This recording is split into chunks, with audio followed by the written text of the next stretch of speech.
Hey everyone, welcome back to Practice English Studio. Thanks so much for tuning in. If you're enjoying the podcast, don't forget to subscribe. So let's start at the very beginning. I want you to picture a scenario. And I have to warn you, just imagining this might make your palms sweat a little bit. Okay, I'm ready. Lay it on me. You are at work, or maybe, you're at a dinner party. You're speaking English. You're feeling okay, maybe a little nervous, but you're surviving. You're doing it. Then the person you are talking to, maybe it is your boss, maybe a new friend, they start speaking. Okay.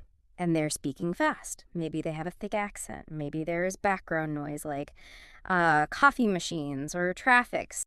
Suddenly, your brain just stops. The freeze. Complete freeze. You realize, with total horror, that you have absolutely no idea what they just said. Not a clue. But they are looking at you. They are waiting for a reaction. So what do you do? I know exactly what you do.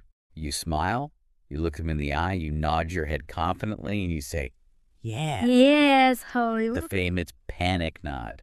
We have all done it. I have done it in languages I barely speak. You've probably done it too. Oh, absolutely. It is a survival instinct. Mm-hmm. It is basically a reflex. But here's the problem, and this is exactly what we are digging into today. Usually the conversation does not end there. No. You just agreed to something, but you don't know what it is, and now you are in trouble. Deep trouble. Because now you are committed. Today, we are doing a deep dive into a really practical guide. The title is, When You Don't Understand, But You Say Yes Anyway. And I love this source because it really gets into the psychology of why we fake it. Right. And more importantly, how to stop faking it. That is our mission today. We want to banish the panic nod. We are going to give you a toolkit, a set of specific, simple phrases that you can keep in your pocket to save you when your brain freezes. And the best part? We are keeping the language simple today. The goal here is clarity. We want you to feel safe using these tools. So before we get to the phrases, I want to unpack the behavior. Why do we do this? Why do we look someone in the face and lie about understanding them? It seems so silly when you think about it later. It does seem silly, but it is actually a very deep biological reaction. The source talks about the pressure we feel in a second language. It's not just about grammar. No. It's about social standing. It's fear, right? It is fear, but it is specific. It is the fear of losing status. You are in a conversation. You want to look professional. You want to look smart. Right. You don't want to be the student in the room. Exactly. The moment you don't understand, you have an internal monologue. Your brain starts screaming, "Oh no, my English is bad. I am failing." I have had that exact thought. If I ask them to repeat it, they will know I am not fluent. Precisely. So, to protect your image, to save face, you pretend. You prioritize looking smart now over actually understanding the information. But isn't that logical? I mean, if I nod, the awkward moment passes. If I ask a question, I prolong the pain. That is the trap. Because when you fake it, three things happen.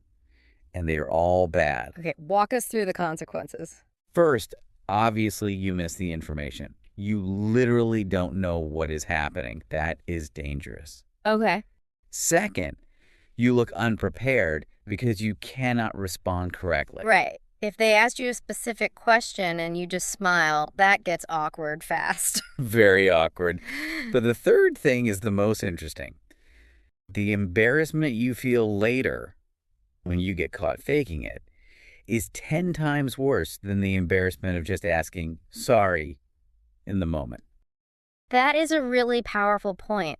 We are trying to avoid a tiny bit of embarrassment now, but we are setting ourselves up for huge embarrassment later. Precisely. We need a reality check. What is the reality check? Not understanding is normal. Even for native speakers? Yes.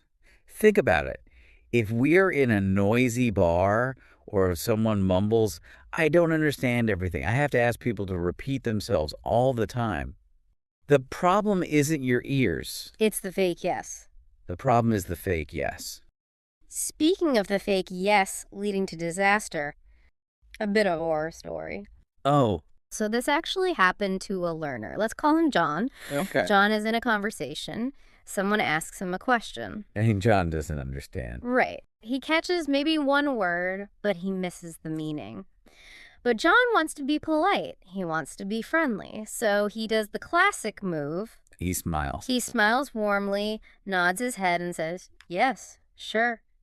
He assumes it is a yes or no question, like, is everything okay? Or do you like coffee? Exactly. He gambled. He bet that yes was the safe answer.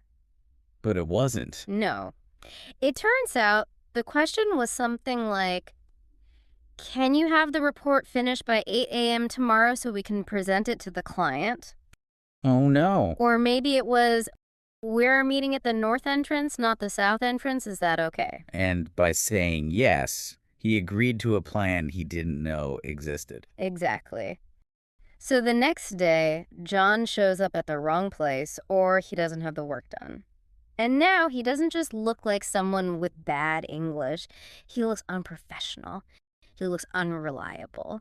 That is the critical distinction. If you ask for clarification, you might look like a learner.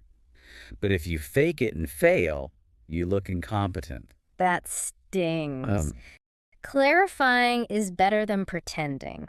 It brings us to the golden rule of this deep dive. I think we should, tattoo this on our arms. What is the rule? If you do not understand 100%, do not say yes. That sounds strict. What if I understand 90%? If you're 90% sure, you ask. If you're 50% sure, you ask. You only say yes when you know exactly what you are agreeing to. Okay, I buy the philosophy. I don't want to be John. I don't want to end up at the wrong building. But this is the hard part, physically. In a moment of panic. Yes, I am standing there. My brain is frozen. I know I shouldn't say yes, but I can't just stand there in silence staring at them. That is creepy. Correct. You need a toolkit. You need automatic responses. Mm-hmm. The source provides 3 specific strategies for 3 different situations. Let's start with strategy number 1. This is the most common one. This is for when the person spoke too fast, or maybe you were distracted, or you just need them to hit the rewind button. The goal here is total repetition. You need to buy time. So what is the phrase? The phrase is simple, polite, and effective. Sorry, can you say that again? Let's hear that again. Sorry, can you say that again? It seems almost too simple. Simple is better. Sorry, can you say that again? It's very natural. It is what native speakers say. I want to talk about the tone here. Yeah. Because how you say it matters. Hugely important. If you say it with a flat face and a flat voice, can you say that again? It sounds aggressive, like you are angry. Right, like, excuse me, what did you say to me? Exactly. You want to signal that you are the one having the problem. You need to use rising intonation. Your voice should go up at the end. Can you say that again? And maybe lean in a little bit. Yes. Lean forward. It shows you are interested. It shows you want to hear them. Okay, let's move to strategy number 2. This is for partial understanding. Right. This is when you aren't completely lost. You heard meeting and tomorrow, but you missed the time. Or you heard lunch, but you didn't catch the restaurant. Now, if I use the first phrase, can you say that again? They might repeat the whole 5-minute story. I don't want that. Exactly. And that can be boring for everyone. You want to target the missing piece. The phrase is, I'm not sure I understood everything. I'm not sure I understood everything.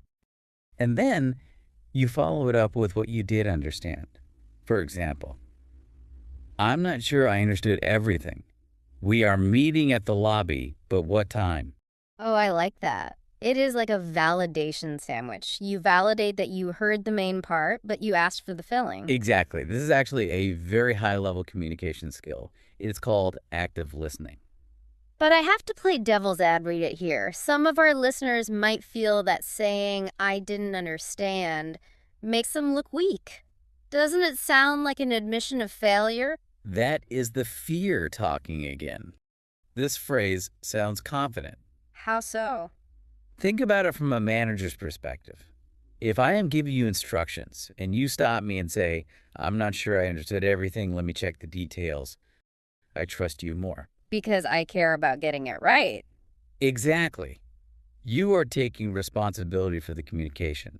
That is strong, not weak. I'm not sure I understood everything. It is honest. And honestly, people love honesty. Plus, it saves time. You fix the problem in 10 seconds instead of 10 hours later when the project is wrong. All right, we have the rewind button. We have the check the details button. Now we need strategy number 3, the native approach. This is my favorite one. This is for a specific problem. The words are clear, but the meaning is confusing. Okay, so I hear the words. I know what they mean individually, but together, it is nonsense. Maybe they used an idiom. Maybe they used a weird phrasal verb. Or maybe their logic just doesn't make sense. If I ask them to repeat it, they will just say the same confusing thing again. Correct. So what is the magic phrase? The phrase is, can you explain that in a different way? Can you explain that in a different way? This is powerful. You are not saying, I don't understand English. You are saying, this explanation isn't working for me. Try a new one. That feels like a negotiation. It is. And native speakers use this constantly. If I am talking to a mechanic about my car and he starts talking about carburetors and manifolds, I stop him. I say, sorry, can you explain that in a different way? You don't feel stupid. No, I'm not a mechanic. I need him to speak my language. This phrase levels the playing field. It effectively forces the other person to simplify their vocabulary. Yes. It makes them do the work. They have to think, okay, how can I say this simply? And that usually helps the learner immensely.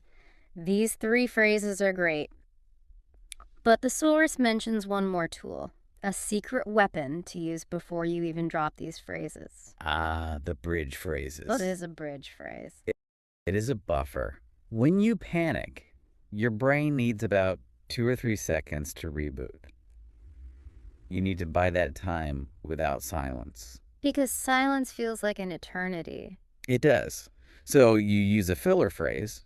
The source suggests, just a second, or hang on a moment. Just a second. It acts like a stop sign. You put your hand up slightly. You say, just a second. It stops the other person. It calms the room. And then you can use your strategy. So you could combine them. Just a second. Can you explain that in a different way? Perfect. That sounds completely fluent. That is how a CEO talks. That's really interesting because it puts you in control. Exactly. You are managing the flow of information. I want to circle back to something we touched on at the beginning, the idea of confidence. We often think confidence means speaking fast, having a perfect accent, and never making mistakes. That is a myth. That is not confidence. That is just fluency. Or sometimes it is just arrogance. So what is true confidence in a second language? Real confidence is the ability to stay calm when you are lost. That is beautiful. Staying calm when you are lost. It is about survival skills. If you know that you can handle a misunderstanding, you stop being afraid of conversations. You know you have a safety net. Confidence isn't about speaking perfect English. It's knowing what to say when you don't understand. I think that should be the takeaway for every listener. You cannot know every word in the English dictionary. There are hundreds of thousands of them. You will encounter words you don't know. It is inevitable. So stop trying to be perfect. Start preparing for how to handle the imperfections. It's a mindset shift. You stop being a victim of the language and start being a user of the language. Exactly. You are using the language to get what you want, which is understanding. So let's recap our toolkit. We want our listeners to walk away with these locked in. Okay, let's go through them. Situation 1, you missed it completely. Sorry, can you say it again? Remember the rising intonation? Smile when you say it. Situation 2, you got some, but not all. I'm not sure I understood everything. Use it to check the details. Be specific about what you missed. Situation 3, the words are weird or the concept is hard. Can you explain that in a different way? Make them simplify it for you. This is the native approach. And don't forget the bridge. Just a second. Simple tools, big impact. Practice in the mirror. Yes! It feels silly, but you have to get used to the shapes of the words. You don't want the first time you use these phrases to be in a high-pressure meeting with your boss. Practice makes permanent. If you say it 10 times at home, you will say it easily at work. Before we go, I want to leave the listeners with one final thought. We talked about the fear of judgment, that people will judge us if we ask for help. Right. But flip the script. When a non-native speaker talks to you in your language and they ask you to repeat something, do you judge them? Never. I actually appreciate it. I want them to understand me. We are so hard on ourselves. We assume everyone is a critic. But mostly, people just want to connect. They want to be understood. When you say, I didn't understand, you are actually inviting them to help you. You are turning the conversation into a collaboration. So the next time you feel the panic rising, Correct. the next time your brain freezes, resist the nod. Take a breath. Use a bridge phrase. And ask for clarity. It is the most confident thing you can do. Absolutely. We hope these simple phrases save you from your next panic nod. Keep practicing and stay curious. See you next time.